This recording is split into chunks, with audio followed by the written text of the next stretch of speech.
as you're moving through life, it is very important to be aware and not to be tricked by tricksters, isn't it?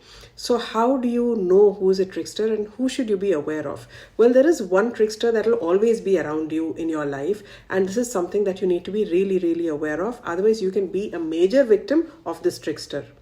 This trickster is called your memory. Why is your memory such a trickster?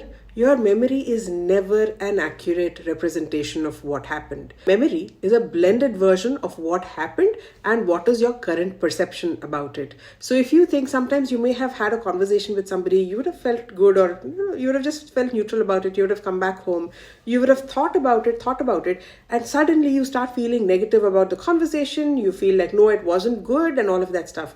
Why?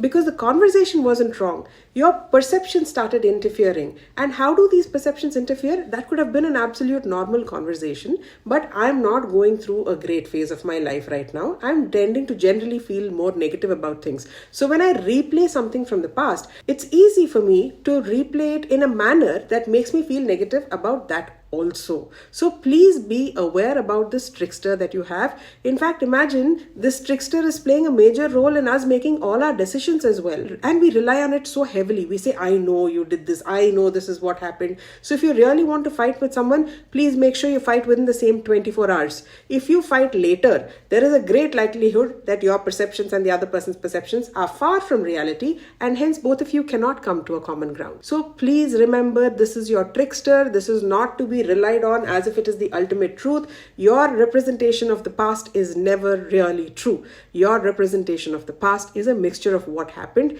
and your perceptions about it as on date too. So remember this before you claim your memory to be true and pick up cases against yourself and others just based on this trickster. Memory is not bad. Just don't be too convinced about what you're recalling at all times, because there could be a lot of distortions associated with it. Take care. Stay blessed.